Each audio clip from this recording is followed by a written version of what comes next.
Keyless ignition is more popular than ever, but that convenient feature means more people are forgetting to turn off their cars. And tragically, carbon monoxide poisoning is killing some of them. Tonight, WESH News investigative reporter Greg Fox spoke to a grieving family demanding changes to protect you.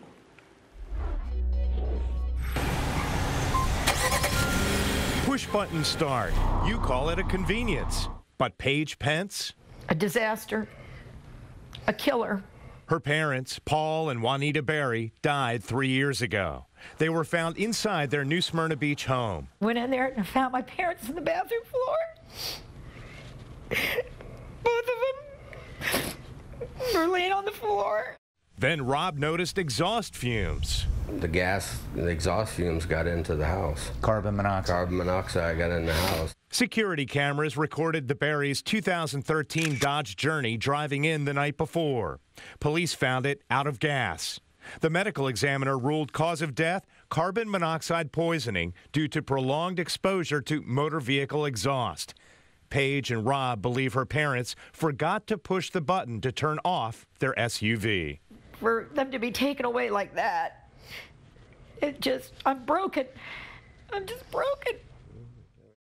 Since 2006, carbon monoxide poisoning related to keyless ignition has claimed 28 lives nationally. 14 of those deaths occurred in Florida. To protect customers from carbon monoxide poisoning, some auto manufacturers, including Ford, have added safety features. Take a look. I've got the key fob in my hand. The car is running, and I'm stepping out.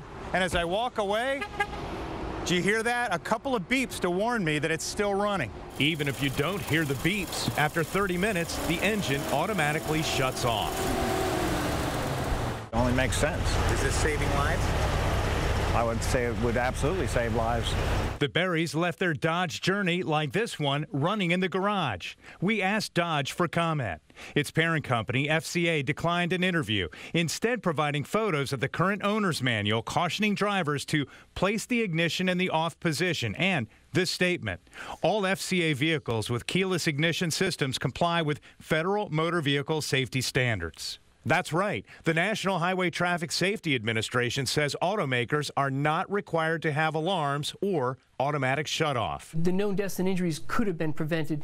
Sean Kane is with Safety Research and Strategies, which has been urging the government to make auto shutoff and alarms mandatory for keyless ignition vehicles. According to the Federal Register, NHTSA has since 2011 made no change, even though it was told then for less than $500,000 a year for the entire industry. Audible alerts could be added to warn drivers the vehicle is running. And in the meantime, there's been deaths and injuries occurring all over the country as a result of that failure. Paige and Rob say alarms just aren't good enough. It has to have a shutoff. There has to be a shutoff. Greg Fox, WESH 2 News. The Pence family is suing Dodge's parent company FCA Group in circuit court in Volusia County, alleging negligence and liability in the Berrys' deaths. When the difference between life and death is a matter of seconds, one local deputy really made it count. He saw a desperate mom holding a baby that was not breathing and jumped into action, much of it caught on camera. WESH News' Greg Fox with the incredible story and an exclusive interview with that baby's mother.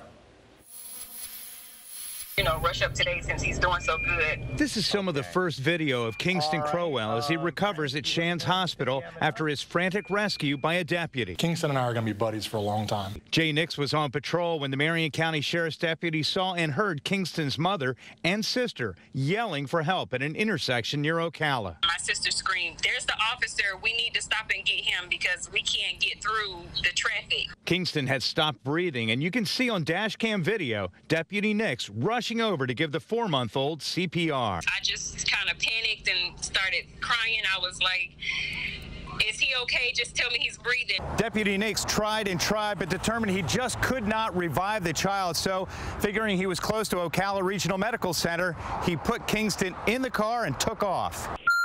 I'm not waiting on medics. I'm off the RMC. I'm headed to their emergency room with the baby. Gave the kid his first police pursuit ride. A ride that took less than a minute to Ocala Regional, and one that put Kingston in the hands of doctors and nurses who later credited the deputy with saving Kingston's life. I'm thanking God, and I'm grateful, and so I want the world to know that he's amazing. He's a hero in my book, whether he's a hero in anybody else's or not. And I'm sure when King is old enough to know the story, he'll feel like he's a hero as well. I remember praying, thanking God, you know, for putting me in the right place at the right time for the right reason. This was the most emotional day I've ever had in my career. It was also the scariest. It was also the most rewarding. In Marion County, Greg Fox, WESH 2 News.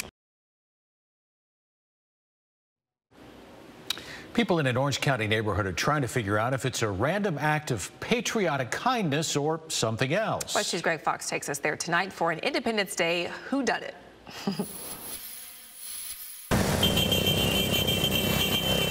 People scootering around one Winter Park community, motoring along the brick streets, and walking their pets are seeing something new. I think it's wonderful. And surprising. I think it's awesome. And patriotic. I think it makes everyone happy. In the historic Via Tuscany neighborhood, someone placed more than 100 flags in front yards just in time for Independence Day.